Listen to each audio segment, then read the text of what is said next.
എല്ലാവർക്കും നമസ്കാരം. നമ്മൾ മതത്തെക്കുറിച്ച് സംസാരിക്കുമ്പോൾ വളരെ സ്വാഭാവികമായി ഉപയോഗിക്കുന്ന ഒരു വാക്കാണ് ഗോഡ് അല്ലെങ്കിൽ ദൈവം എന്ന പദം. പക്ഷേ ഹിന്ദു മതത്തിന്റെ പശ്ചാത്തലത്തിൽ ഈ വാക്ക് ഉപയോഗിക്കുമ്പോൾ പല പ്രശ്നങ്ങളും ആശയക്കുഴപ്പങ്ങളും ഉണ്ടാകുന്നു. എന്നാൽ മറ്റു മതങ്ങളിൽ ഈ വാക്ക് ഒരു ആശയക്കുഴപ്പവും സൃഷ്ടിക്കുന്നില്ല.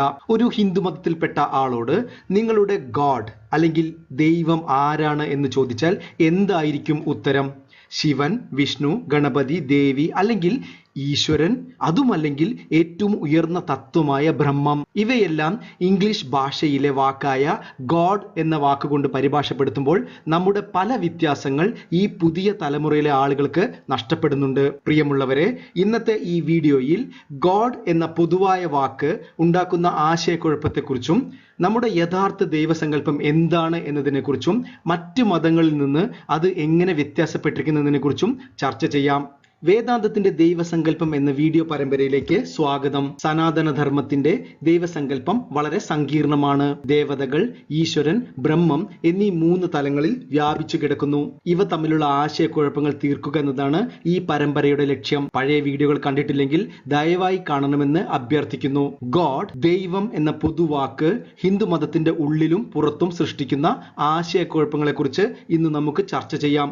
ലോകത്തിലെ പ്രബല മതങ്ങളായ എബ്രഹാമിക് റിലീജിയൻ, ക്രിസ്തുമതം, ഇസ്ലാം, ജൂതമതം എന്നിവയിൽ ദൈവം അല്ലെങ്കിൽ ഗോഡ് എന്ന വാക്ക് ആശയക്കുഴപ്പം സൃഷ്ടിക്കാറില്ല.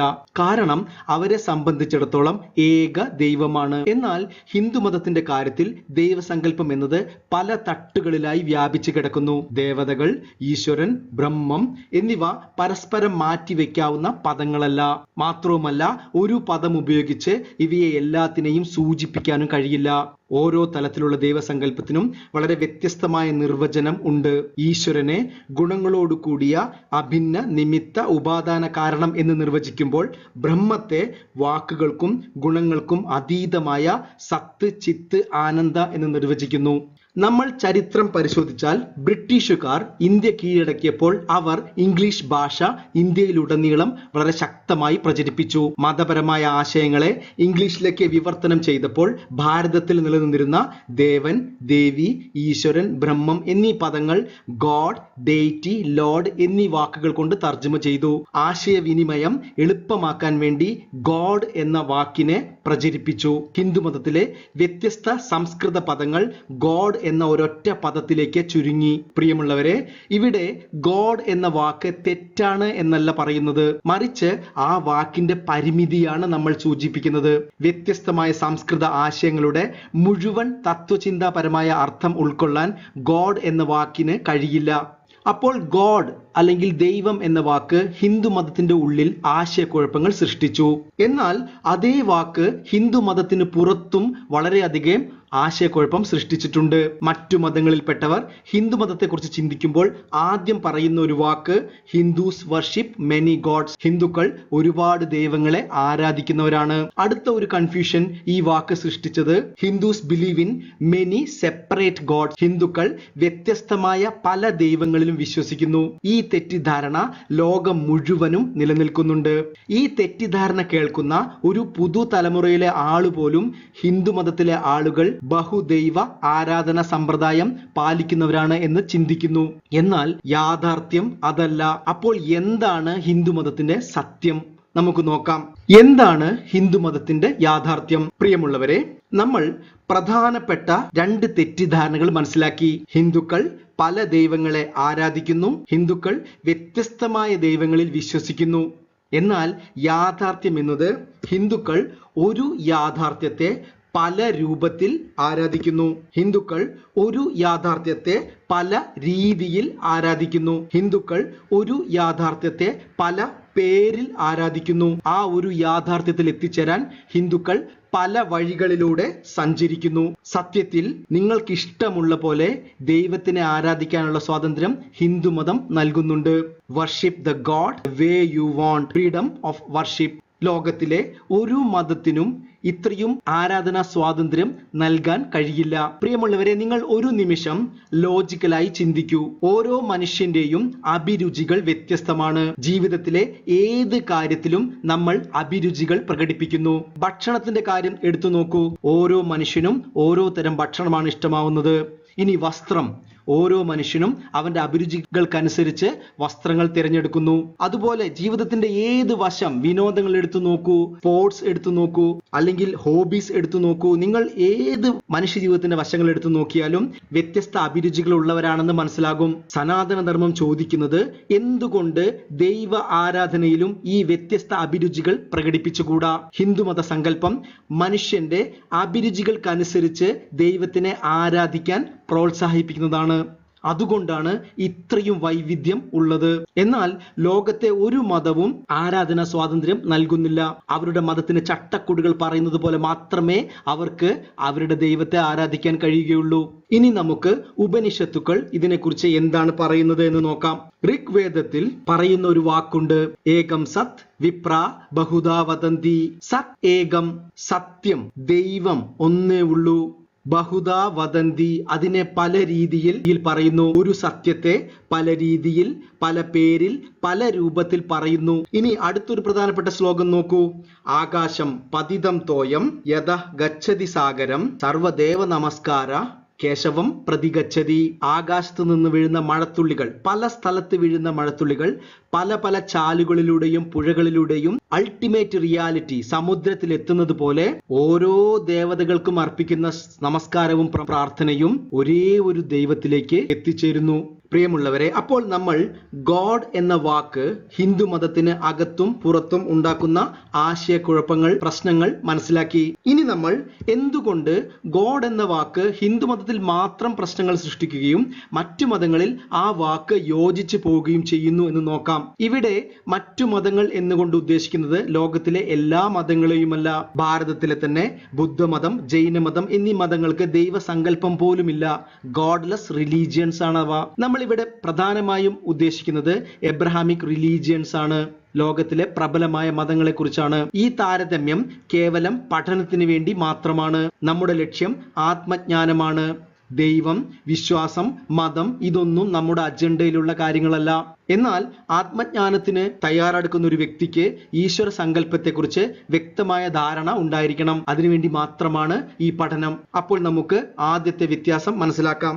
ഹിന്ദു മതത്തിലെ ദൈവസങ്കല്പം എന്ന് പറയുന്നത് അറിയാനും മനസ്സിലാക്കാനും ഉള്ളതാണ്.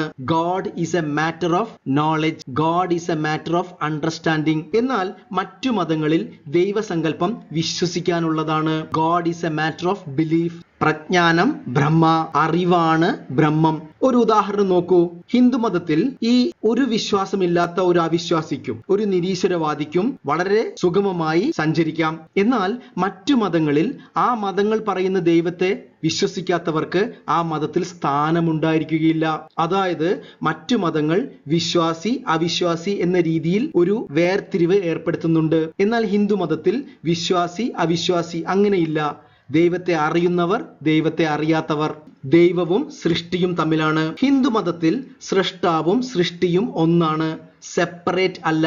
നോക്കൂ, ഇത് വളരെ പ്രധാനപ്പെട്ട ഒരു വ്യത്യാസമാണ്. എന്നാൽ മറ്റു മതത്തിൽ സൃഷ്ടാവും സൃഷ്ടിയും വേറെ വേറെ ആണ്. ദൈവം ഈ പ്രപഞ്ചത്തെ സൃഷ്ടിച്ചു, അതിനുശേഷം അതിൽ നിന്ന് മാറി വേറൊരു ലോകത്താണ് ഇരിക്കുന്നത്. എന്നാൽ ഹിന്ദു മതത്തിൽ സൃഷ്ടാവും സൃഷ്ടിയും ഒന്നാണ്. സർവം കൽവിദം ബ്രഹ്മ, ഇവിടെ ബ്രഹ്മം മാത്രമേ ഉള്ളൂ.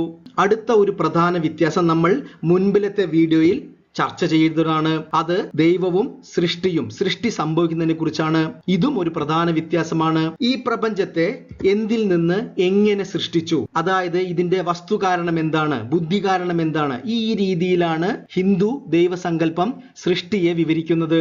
എന്നാൽ മറ്റു മതങ്ങളുടെ സൃഷ്ടി സങ്കല്പം വളരെ ലളിതമാണ്. അവർ ക്രിയാത്തിയോ എക്സ് നിഹിലോ, ദൈവം ശൂന്യതയിൽ നിന്ന് ഈ പ്രപഞ്ചത്തെ സൃഷ്ടിച്ചു എന്നാണ് പറയുന്നത്. അപ്പോൾ ഹിന്ദു മതത്തിലെ ദൈവസങ്കല്പത്തിൽ സൃഷ്ടി എന്ന് പറയുന്നത് something plus something is equal to something എന്നാണ്.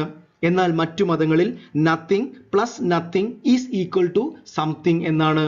പ്രിയമുള്ളവരെ, അടുത്ത ഒരു പ്രധാന വ്യത്യാസം നമുക്ക് നോക്കാം. ഇത് വളരെ വിപ്ലവകരമായ ഒരു വ്യത്യാസമാണ്. നമ്മൾ ആദ്യം മനസ്സിലാക്കി ഹിന്ദു മതത്തിന്റെ ദൈവസങ്കല്പം അറിയാനുള്ളതാണ്, മനസ്സിലാക്കാനുള്ളതാണ് എന്ന്. അതുകൊണ്ട് വേദാന്തം വിപ്ലവകരമായ ഒരു കാര്യം നമ്മളെ പഠിപ്പിക്കുന്നു.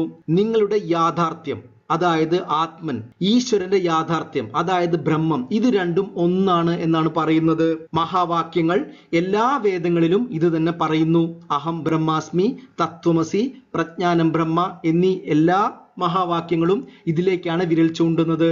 അപ്പോൾ ഹിന്ദു മതത്തിൽ നിങ്ങൾക്ക് ഐ ആം ഗോഡ്, ഞാൻ ദൈവമാണ് എന്ന് പറയാം. പ്രിയമുള്ളവരെ, ഇവിടെ ശ്രദ്ധിക്കണം, ഞാൻ ദൈവമാണ് എന്ന് പറയുമ്പോൾ എൻ്റെ ശരീരം ദൈവമാണ് എന്നോ എൻ്റെ മനസ്സ് ദൈവമാണോ എന്ന് അല്ല അർത്ഥം. മറിച്ച് എൻ്റെ യാഥാർത്ഥ്യമായ ആത്മാവും ഈശ്വരന്റെ യാഥാർത്ഥ്യമായ ബ്രഹ്മവും ഒന്നാണ് എന്നാണ് അർത്ഥമാക്കുന്നത്. എന്നാൽ മറ്റു മതങ്ങളിൽ സൃഷ്ടാവും സൃഷ്ടിയും വേറെ വേറെ ആയതുകൊണ്ട് നമുക്ക് അത് തീർത്തും ഉപയോഗിക്കാൻ കഴിയില്ല. മറ്റു മതങ്ങളിൽ നിങ്ങൾ ഞാൻ ദൈവമാണ്, എൻ്റെ യാഥാർത്ഥ്യവും ദൈവത്തിന്റെ യാഥാർത്ഥ്യവും ഒന്നാണ് എന്ന് പറഞ്ഞാൽ അത് ബ്ലാസ്ഫെമി, ദൈവനിന്ദയായിട്ടാണ് കണക്ക് കൂട്ടുന്നത്. ഒരുപക്ഷെ നിങ്ങൾക്ക് ശക്തമായ ശിക്ഷകൾ ലഭിച്ചേക്കാം. എന്നാൽ വേദാന്തത്തിന്റെ ഏറ്റവും വിപ്ലവകരമായ ആശയം എന്ന് പറയുന്നത് ആത്മജ്ഞാനത്തിലൂടെ നിങ്ങളുടെ യാഥാർത്ഥ്യം ഞാൻ മനസ്സല്ല, ഞാൻ ശരീരമല്ല, മറിച്ച് ഞാൻ സച്ചിദാനന്ദ ആത്മാവാണ് എന്ന തിരിച്ചറിവിലേക്ക് നിങ്ങൾ ഉയർന്ന് അഹം ബ്രഹ്മാസ്മി എന്ന് പറയുമ്പോൾ നിങ്ങളെ ഒരു ആത്മജ്ഞാനിയായിട്ടാണ് ഹിന്ദുമതത്തിൽ കാണുന്നത്. അടുത്ത വ്യത്യാസം നമ്മുടെ പരമമായ ലക്ഷ്യത്തെക്കുറിച്ചാണ്. അപ്പോൾ നമ്മൾ മനസ്സിലാക്കി നമ്മുടെ യാഥാർത്ഥ്യം ഈശ്വരന്റെ യാഥാർത്ഥ്യം രണ്ടും ഒന്നാണ്. ഈ ഒരു അറിവ് നേടുന്നതാണ് ഹിന്ദുമതത്തിലെ ഏറ്റവും പരമമായ ലക്ഷ്യം. അതായത് അതിനെ വേദാന്തം വിളിക്കുന്ന പേരാണ് മോക്ഷം. ഇനി ഇത് എന്തുകൊണ്ടാണ് ഇത് പരമമായ ലക്ഷ്യമാകുന്നത്? കാരണം നമ്മൾക്കറിയാം നമ്മുടെ യാഥാർത്ഥ്യവും ഈശ്വരന്റെ യാഥാർത്ഥ്യവും ഒന്നാണ് എന്ന് ഉപനിഷത്തുക്കൾ പറയുന്നു, വേദങ്ങൾ പറയുന്നു, നമ്മളുടെ ഋഷിവര്യന്മാർ പറയുന്നു. അപ്പോൾ ആ ഒരു അറിവ് നേടുന്നതാണ് ഒരു മനുഷ്യന്റെ പരമമായ ലക്ഷ്യമായി വേദാന്തം അല്ലെങ്കിൽ ഹിന്ദുമതം കാണുന്നത്. എന്നാൽ മറ്റു മതങ്ങളിലെ പരമമായ ലക്ഷ്യം എന്ന് പറയുന്നത് സ്വർഗമാണ്. കാരണം അവരുടെ ദൈവം സ്വർഗത്തിലാണ് ഇരിക്കുന്നത്. അതുകൊണ്ട് ആ ദൈവത്തിൽ എത്തിച്ചേരുന്നതാണ് പരമമായ ലക്ഷ്യമായി കണക്ക് കൂട്ടുന്നത്. ഇനി അവസാനമായി, ഹിന്ദുമതം എന്നാൽ ഒരു സ്ഥാപകനില്ല, പ്രത്യേകിച്ച് ആർക്കും ആധിപത്യമില്ല, ഒരേ ഒരു പുസ്തകമല്ല, മറിച്ച് ഈ അറിവുകൾ നേടാൻ വേണ്ടി, അതായത് അഹം ബ്രഹ്മാസ്മി, അഭിന്ന നിമിത്ത ഉപാദാന കാരണം, സൃഷ്ടിയും സൃഷ്ടാവും വേറെ വേറെയല്ല, ഇങ്ങനെ ഒരുപാട് ആശയങ്ങൾ മനസ്സിലാക്കാൻ വേണ്ടി ഒരു ഗ്രന്ഥശേഖരം തന്നെ ഹിന്ദുമതത്തിൽ ഒരുക്കിയിട്ടുണ്ട്. മാത്രവുമല്ല ഹിന്ദുമതം എന്ന് തുടങ്ങി എന്ന് നമുക്ക് പറയാൻ കഴിയില്ല, അനാദിയാണ്. ഇനി എങ്ങനെ വേണമെങ്കിലും നമുക്ക് ഈശ്വരനെ ആരാധിക്കാം, അതിൽ യാതൊരു സ്വാതന്ത്ര്യക്കുറവുമില്ല. നിങ്ങൾ ഇനി ആരാധിച്ചില്ലെങ്കിലും ഇവിടെ യാതൊരു കുഴപ്പവുമില്ല.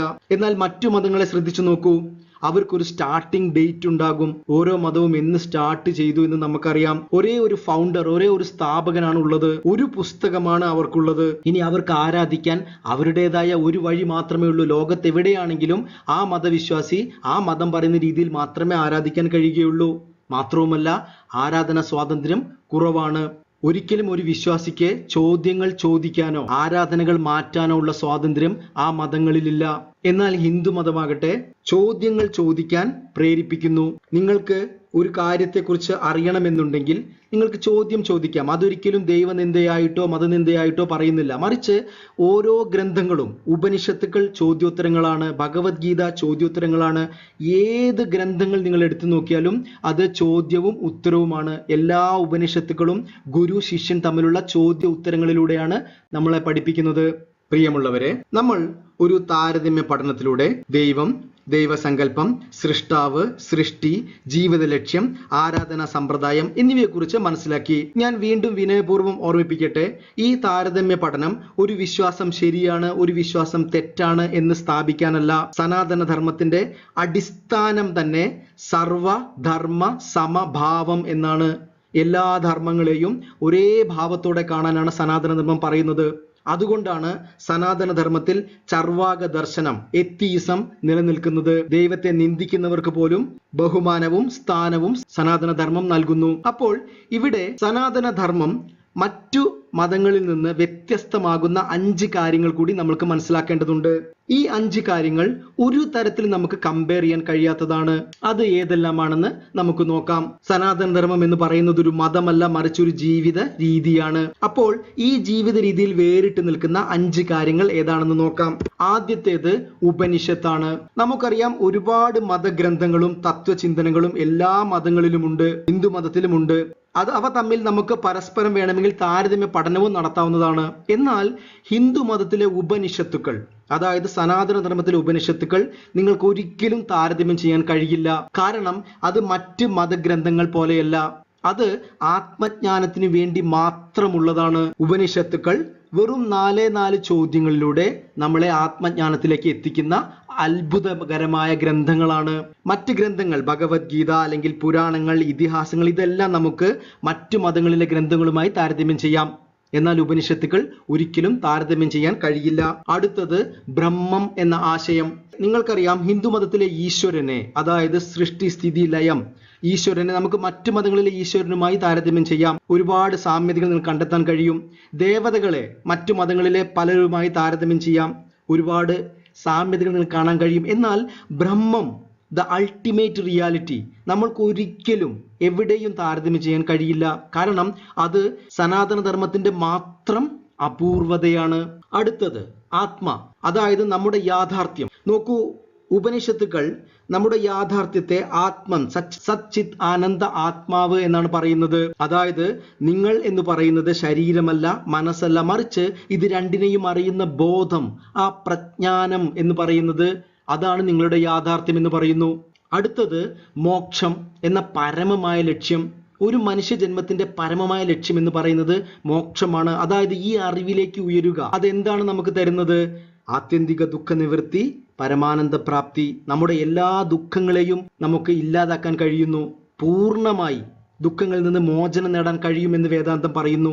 അതുകൊണ്ടാണ് അത് മനുഷ്യന്റെ ഏറ്റവും പരമമായ ലക്ഷ്യമായി വെച്ചിരിക്കുന്നത്. പണം സമ്പാദനം എല്ലാ മതങ്ങളിൽപ്പെട്ട ആളുകളും ചെയ്യുന്നവരാണ്. സുഖ സൗകര്യങ്ങൾ ആസ്വദിക്കൽ എല്ലാ മതങ്ങളിൽപ്പെട്ട ആളുകൾ ചെയ്യുന്നതാണ്. ഇനി ചാരിറ്റി, പരസ്പരം സഹായിക്കൽ എല്ലാ മതങ്ങളിൽപ്പെട്ട ആളുകൾ ചെയ്യുന്നതാണ്. എന്നാൽ മോക്ഷം, അതായത് എൻ്റെ യാഥാർത്ഥ്യം എന്താണെന്ന് തിരിച്ചറിയുക, ഞാൻ ആര് എന്ന ചോദ്യത്തിന് ഉത്തരം കണ്ടെത്താൻ നമ്മളെ സഹായിക്കുന്നതാണ്. അതാണ് നമ്മളുടെ ലക്ഷ്യം, മോക്ഷം. ഇനി അവസാനമായി കർമ്മ നിയമം. നിങ്ങൾക്കറിയാം, കർമ്മ നിയമത്തെ ഭാരതത്തിലെ മറ്റ് മതങ്ങളായ ബുദ്ധമതം, ജൈനമതം എല്ലാം അംഗീകരിക്കുന്നുണ്ട്, സിഖ് മതം എല്ലാം അംഗീകരിക്കുന്നുണ്ട്. അതായത് ഈ പ്രപഞ്ചം പ്രവർത്തിക്കുന്നത് ഒരുപാട് നിയമങ്ങളുടെ അടിസ്ഥാനത്തിലാണ് നമ്മൾ മനസ്സിലാക്കി. അതേപോലെ മനുഷ്യ ജീവിതത്തിന്റെ നിയമങ്ങളാണ് കർമ്മ നിയമങ്ങൾ. സുഖം, ദുഃഖം, സ്വർഗം, നരകം, വേദന, കഷ്ടപ്പാട്, മരണം, ജനനം, എല്ലാ ചോദ്യങ്ങൾക്കും ഉത്തരം കർമ്മ നിയമങ്ങളിലൂടെ നമുക്ക് കണ്ടെത്താൻ കഴിയും. പ്രിയമുള്ളവരെ, നമ്മൾ ഈ വീഡിയോ അവസാനിപ്പിക്കാൻ പോവുകയാണ്. ഗോഡ് എന്ന വാക്ക് ഹിന്ദു മതത്തിൽ സൃഷ്ടിക്കുന്ന പ്രശ്നങ്ങളും ആശയക്കുഴപ്പങ്ങളും നമ്മൾ മനസ്സിലാക്കി. ആ വാക്ക് നമ്മുടെ ജീവിതത്തിൽ അത്രയും ആഴത്തിൽ സ്വാധീനം ചെലുത്തിയിരിക്കുന്നു. ഒരു വാക്കുകൊണ്ട് എല്ലാം പറയാൻ ശ്രമിക്കുന്നതിനേക്കാൾ നമ്മുടെ സംസ്കൃത പദങ്ങൾ അറിഞ്ഞ് പ്രയോഗിക്കാം, നമ്മൾ ശ്രദ്ധിക്കാം. ഇവിടെ ദേവതകൾ എന്നാൽ നമ്മൾ ആരാധിക്കുകയും നമുക്ക് എളുപ്പത്തിൽ ബന്ധപ്പെടാൻ കഴിയുന്ന ഈശ്വര സങ്കല്പമാണ്. നമ്മുടെ അഭിരുചിക്ക് അനുസരിച്ച് നമുക്ക് തിരഞ്ഞെടുക്കാം. ഈശ്വരൻ എന്നത് ഈ പ്രപഞ്ചത്തെ നിയന്ത്രിക്കുന്നതും എല്ലാത്തിലും വ്യാപിച്ചു കിടക്കുന്ന സങ്കല്പമാണ്. അതിനെ നമ്മൾ ആരാധിക്കുകയല്ല, മറിച്ച് മനസ്സിലാക്കാൻ ശ്രമിക്കുകയാണ് ചെയ്യേണ്ടത്. അത് ആരാധനകളിലൂടെയാണ് ശ്രമിക്കേണ്ടത്. എന്നാൽ പരമമായ സത്യം, യാഥാർത്ഥ്യം, ബ്രഹ്മം നമ്മൾ സാക്ഷാത്കരിക്കുകയാണ് വേണ്ടത്. അത് മനസ്സിലാക്കുകയല്ല വേണ്ടത്. അതാണ് ആത്മ സാക്ഷാത്കാരം കൊണ്ട് നമ്മൾ ഉദ്ദേശിക്കുന്നത്. നമ്മുടെ ആത്മീയ യാത്ര വളരെ ലളിതമായി പറഞ്ഞാൽ, ആദ്യം ഭക്തിയിലൂടെ നമ്മൾ ദൈവത്തെ സമീപിക്കുന്നു, പിന്നീട് അറിവിലൂടെ ഈശ്വരനെ മനസ്സിലാക്കുന്നു, അവസാനം ആത്മജ്ഞാനത്തിലൂടെ ബ്രഹ്മത്തെ സാക്ഷാത്കരിക്കുന്നു. ആത്മജ്ഞാനം ലഭിച്ച ആൾ ഒരിക്കലും ഞാൻ ദേവതയാണെന്ന് പറയില്ല, ഞാൻ ഈശ്വരനാണെന്നും പറയില്ല, മറിച്ച് ഞാൻ ബ്രഹ്മമാണെന്നേ പറയൂ. അതാണ് അഹം ബ്രഹ്മാസ്മി. ഈ വീഡിയോ കണ്ടതിന് ഒരുപാട് നന്ദി. ചാനൽ സബ്സ്ക്രൈബ് ചെയ്യണമെന്ന് അഭ്യർത്ഥിക്കുന്നു. വീഡിയോ ഇഷ്ടപ്പെട്ടാൽ മറ്റുള്ളവർക്ക് പങ്കുവയ്ക്കുക. അടുത്ത വീഡിയോയിൽ വീണ്ടും കാണാം. നന്ദി, നമസ്കാരം.